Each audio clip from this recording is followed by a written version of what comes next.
Graça e paz do Senhor Jesus, meus amados irmãos, neste novo dia, nesta segunda-feira, dia 10 de junho de 2024, começando uma nova semana, nova oportunidade que Deus nos concede para novas experiências, novas realizações, novos contatos.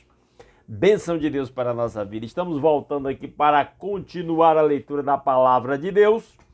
Hoje lendo Números capítulo 13. Pegue a sua Bíblia, abra em Números capítulo 13 e acompanhe a leitura da palavra de Deus.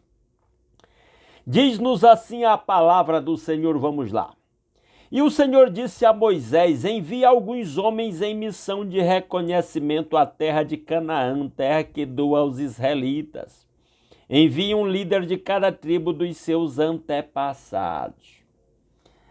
Então está aqui o assunto deste capítulo.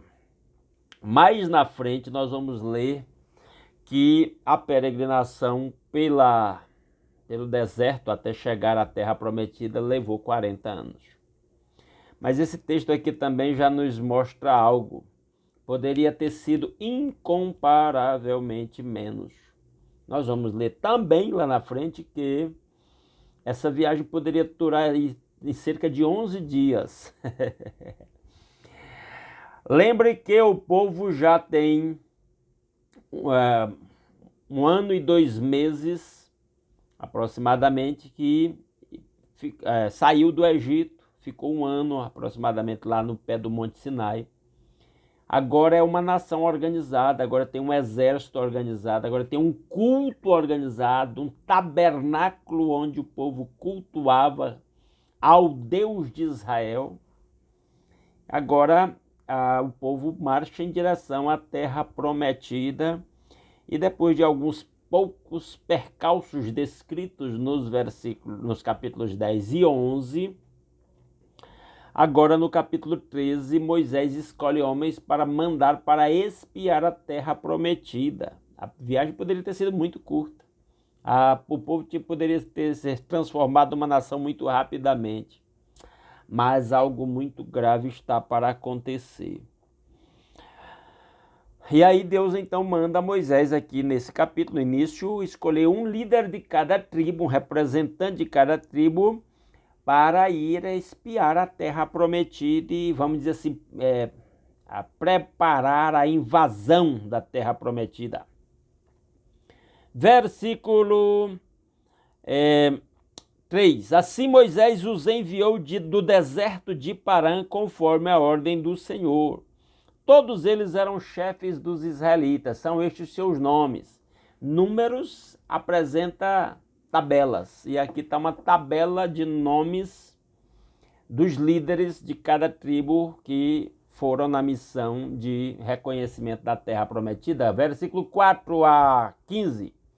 São estes os seus nomes: da tribo de Ruben, Samua, filho de Zacur; da tribo de Simeão, Safate, filho de Ori; da tribo de Judá, Caleb, filho de Jefoné. E depois nós vamos lembrar desse Caleb lá na frente. Ele é uma personagem que se destaca a partir daqui nessa história.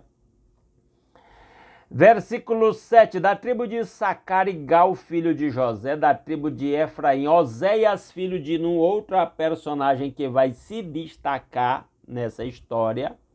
Aqui no versículo 8, Oséias, filho de Num, que também tinha o nome de Josué. Versículo 9, da tribo de Benjamim, Pauti, filho de Rafu; da tribo de Zebulon, Gadiel, filho de Sodi; da tribo de José, isto é, da tribo de Manassés, Gadi, filho de Suzi, porque os dois filhos de José, um representa a própria tribo de José e o outro representa a tribo de Levi, que foi a tribo sacerdotal. Versículo 12, da tribo de Damiel, filho de Gemali; da tribo de Azé, Setur, filho de Micael; da tribo de Naftali, Nabi, filho de Vosfizi; da tribo de Gade, Gel, filho de Maquir. Muito bem. Lá no versículo no versículo 8 temos Efraim, que era o segundo filho de José, representando a tribo de Levi, certo? Então aqui estão os representantes das 12 tribos enviados na missão de espionar a terra prometida. Verso 16. São esses os nomes dos homens que Moisés enviou em missão de reconhecimento do território. Olha essa observação no final do verso 16. A Oséias, filho de Num, Moisés deu o nome de Josué. Já disse isso. E Josué foi o principal discípulo de Moisés, que foi o seu sucessor, o principal auxiliar de Moisés na liderança do povo de Israel. Versículo 17. Quando Moisés os enviou para observar em Canaã, disse: subam pelo Neguebe e prossigam até a região montanhosa. Vejam como é a terra e se o povo que vive lá é forte ou fraco, se são muitos ou poucos, se a terra em que habitam é boa ou ruim, se as cidades em que vivem são cidades sem muros ou fortificadas, se o solo é fértil ou pobre, se existe ali floresta ou não. Sejam corajosos. Tragam alguns frutos da terra. Era a época do início da colheita das uvas. Então está aqui Moisés dizendo o que eles deveriam observar na terra prometida. Verso 21. Eles subiram e observaram a terra desde o deserto de Zin até Reob, na direção de Lebo-Amate. Subiram do Neguebe e chegaram a Hebron, onde vivia Aimã, Sesai e Talmai, descendentes de Enaque, que eram gigantes. Hebron havia sido construída 7 anos antes de Zoan, no Egito. Quando chegaram ao vale de Escol, que na minha Bíblia tem uma nota de rodapé dizendo Escol significa cacho, também no versículo 24, se referindo a um cacho de uva excepcional. Cortaram um ramo do qual pendia um único cacho de uvas. 2 deles carregaram o cacho pendurado numa vara, porque isso era uma maneira de mostrar que a terra realmente era uma terra fértil. Colheram também romãs e figos. Aquele lugar foi chamado Vale de Escol por causa do cacho de uvas que os israelitas cortaram ali. Ao fim de 40 dias, levou 40 dias a missão, eles peregrinando lá, andando, espiando a terra, né? Ao fim de 40 dias, eles voltaram da missão de reconhecimento daquela terra. Vamos lá, olha essa situação, verso 26. Eles então retornaram a Moisés e a Arão e a toda a comunidade de Israel em Cádiz, no deserto de Parã, onde prestaram relatório a eles e a toda a comunidade de Israel e lhes mostraram os frutos da terra. E deram o seguinte relatório a Moisés: entramos na terra a qual você nos enviou, onde há leite e mel com fartura. Essa expressão, leite e mel, é uma maneira de dizer que era uma terra fértil, próspera, boa, né? Uma linguagem meio que figurada para representar a boa qualidade da terra. Aqui estão alguns frutos dela. Olha o verso 28, que agora a coisa vai tomar um rumo ruim. Mas o povo que lá vive é poderoso, e as cidades são fortificadas e muito grandes. Eles focaram mais nos obstáculos do que nas virtudes, nas qualidades da terra. Falaram da qualidade, mas a ênfase está nos obstáculos que eles perceberam. Essa questão de em que nós vamos focar depende muito da nossa mentalidade, afinal das contas. Conosco é assim também. Também vimos descendentes de Enaque, que é o pessoal que eu falei lá no versículo 22. Os amalequitas vivem no Neguebe, os hititas, os jebuseus e os amorreus vivem na região montanhosa, os cananeus vivem perto do mar e junto ao Jordão. Olha o verso 30, eu disse que Caleb ia se destacar. Então Caleb fez o povo calar-se perante Moisés e disse: subamos e tomemos posse da terra, é certo que venceremos. Caleb era um homem crente. Um homem que cria no Deus verdadeiro, no Criador do céu e da terra, no Eu Sou, no Eterno, para o qual todas as coisas são possíveis. Sua palavra foi: subamos e tomemos posse da terra, é certo que venceremos. E aí, eu e você, com quem nós nos identificamos, com os demais aí que vão falar muito negativamente da terra, ou com o homem de Deus, Caleb, que creu em Deus e via diante de si a possibilidade da conquista de uma excelente terra. Olha o verso 31. Mas os que tinham ido com ele disseram: não podemos atacar, aquele povo é mais forte do que nós. Eles estavam olhando para a força do povo, para a fortificação das cidades, não para a força de Deus e para o poder de Deus. E aí a conclusão deles: não podemos, é mais forte do que nós. E é claro, diante de nós temos muitos desafios que aparentemente são mais fortes do que nós, e se nós não colocarmos a nossa confiança no nosso Deus, é assim que vai ser.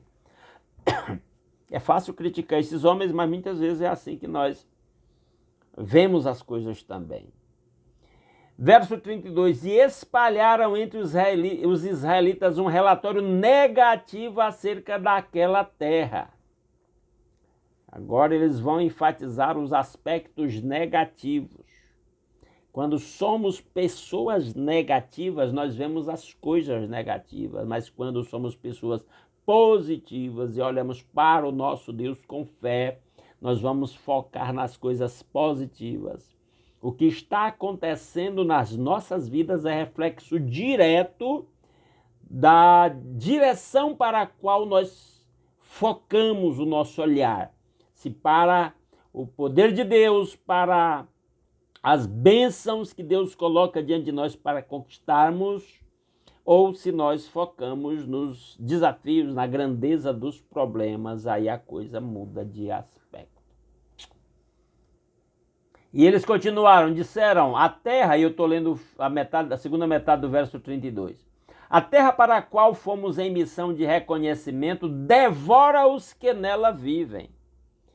Totalmente negativo, até contrário ao que eles já tinham dito, que a terra era boa, que mana leite e mel, que tem fruto maravilhoso. Eles estão dizendo: essa terra devora as pessoas que moram nela, o que não era verdade. É só resultado de uma mentalidade negativa, de um povo que verdadeiramente não criam, diziam que criam, mas não criam verdadeiramente em Deus. Quando você olha para os desafios diante de si, você vê as bênçãos de Deus que Deus coloca perante você para que você conquiste, ou você vê os obstáculos, não vê o poder de Deus, vê sua própria fraqueza e desanima, e aí começa a enfatizar os aspectos negativos. Boa reflexão para nós neste dia. Então eles continuam dizendo: todos os que vimos são de grande estatura. Em vez de ver a grandeza do seu Deus, eles focam na grandeza dos homens, dos inimigos, dos adversários. Olha o final do versículo 33, o mais triste desse versículo aqui para fechar a conta. E amanhã a gente volta a falar desse assunto. Vimos também os gigantes, os descendentes de Enaque, diante de quem parecíamos gafanhotos e nós a eles. No final das contas, pegue essa visão. Quando nós não colocamos a nossa confiança em Deus, quando nós focamos na grandeza dos desafios, é esse o sentimento que vai vir no nosso coração. Nós nos sentimos insetos, nós nos sentimos gafanhotos. Isso é triste. Deus não criou eu e você para sermos gafanhotos, ou para termos sentimentos de gafanhotos. Deus criou-nos para olhar para a grandeza do nosso Deus, para o poder de nosso Senhor Jesus Cristo, que disse após a sua ressurreição: todo o poder me foi dado no céu e na terra. Para confiarmos nesse poder que conosco é compartilhado, porque ele disse: mas vocês receberão poder ao descer sobre vós o Espírito Santo, e vocês serão minhas testemunhas, tanto em Jerusalém como em toda a Judéia e Samaria até os confins da terra. O Senhor Jesus ele tem todo o poder e está comprometido a compartilhar conosco este poder infinito, eterno que ele mesmo tem, para que nós honremos o seu santo nome.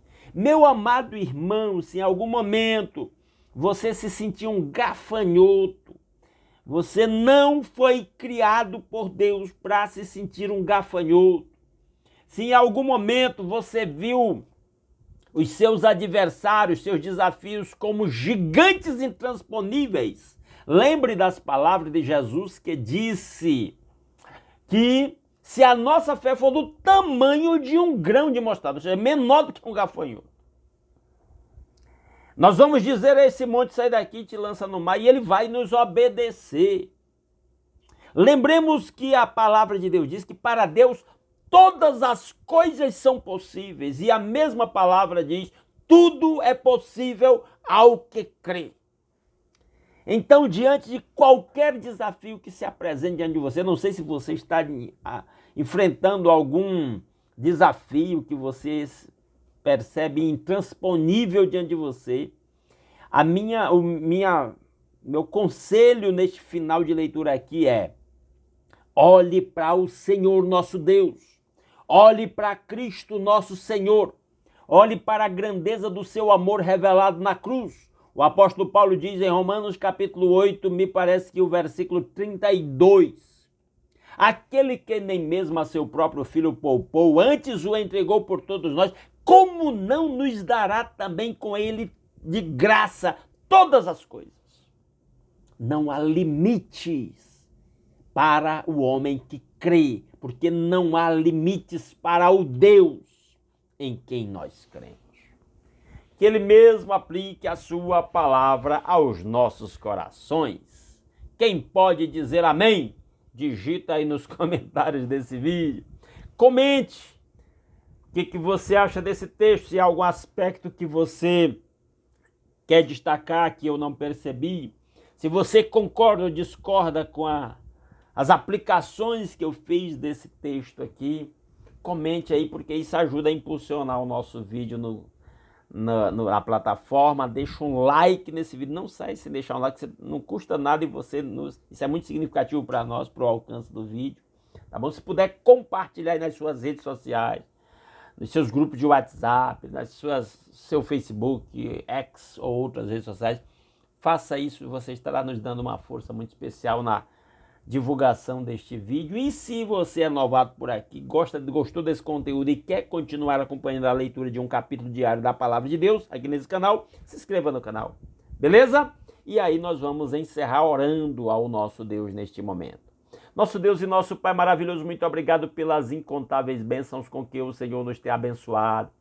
Obrigado pelo novo dia, obrigado pela noite de paz, obrigado por acordar com saúde, obrigado pela nova oportunidade de novas experiências, de novos aprendizados nesse novo dia. Obrigado por uma nova semana de trabalho, de realizações que o Senhor coloca diante de nós.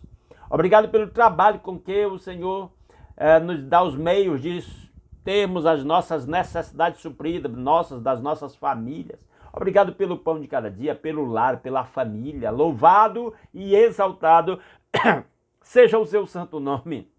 Obrigado por esse meio de comunicação pelo qual nós podemos nos unir em torno da sua palavra e alimentar a nossa fé.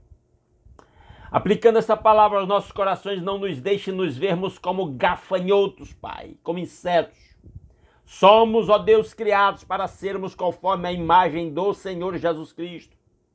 A imagem do nosso Deus, cheios de amor, alegria, paz, fé, ousadia. Usa-nos, Senhor, em nome de Jesus. Que a bênção do Senhor esteja sobre a vida de cada um dos meus irmãos, sobre o seu lar, sobre a sua família. Que a paz, o amor, a alegria do Espírito Santo estejam presentes em cada lar, trazendo harmonia entre os casais, trazendo harmonia entre pais e filhos, trazendo harmonia entre irmãos. Que cada lar seja, ó Deus, um templo de adoração ao Senhor, onde Jesus reine, onde Jesus seja servido em espírito e em verdade, onde Jesus esteja derramando o seu amor, alegria, paz, paciência, delicadeza, bondade, todos os frutos do seu Espírito Santo presentes no seio de cada lar, de cada família, no coração de cada irmão. Que a bênção do Senhor, ó Deus, esteja operando sobre os doentes, do espírito, da alma e do corpo, tocando com o seu toque curador. Se é do agrado do Senhor usar os médicos, os medicamentos, as intervenções cirúrgicas, as internações, ó Deus, seja feita a sua vontade, mas nós cremos no Deus que cura todas as nossas doenças. Os médicos fazem o seu trabalho, os medicamentos fazem o seu efeito, mas no final das contas a cura é dádiva do Senhor. opera a favor do seu povo, ó Pai. Que a bênção do Senhor esteja sobre o trabalho de cada irmão, fazendo prosperar o trabalho de cada irmão. Se alguém está desempregado, abre portas de emprego, supra as necessidades. Se alguém está endividado, dê soluções financeiras para quem está endividado. Dê sabedoria a cada um para administrar os recursos que o Senhor tem confiado a cada um. Faça prosperar o trabalho de cada um. Ó Deus maravilhoso, que a sua bênção esteja sobre o seu povo, a sua igreja, cada igreja local, inspirando cada pastor, cada missionário, cada evangelista, cada líder da sua igreja, para que seja instrumento para avivamento, aviva a sua obra no meio dos anos, providencie o obreiro para a igreja que está sem o seu pastor, em nome de Jesus, que o seu povo que se chama pelo seu nome se humilhe, ore e busque a sua face e se converta dos seus maus caminhos, para que o Senhor ouça do céu, perdoe o nosso pecado e sare a nossa terra. Ó Deus maravilhoso, tudo isso nós pedimos confiados unicamente, ó Deus, na graça, no amor revelado na cruz de nosso Senhor Jesus Cristo, a maior bênção que um ser humano pode desfrutar nesta vida, o sacrifício de Cristo feito em nosso lugar, o perdão dos nossos pecados, a nossa reconciliação com o Pai, o livre acesso à sua presença, o privilégio de fazer parte do seu povo. Ó Deus maravilhoso, que o Senhor nos cerque com a sua proteção, com a sua direção, com a sua provisão para toda esta semana, para que em tudo o nome do Senhor seja glorificado através das nossas vidas. É assim que nós oramos agradecidos em nome de Jesus. Amém. Aleluia. Meus amados irmãos, muitíssimo obrigado pela sua companhia.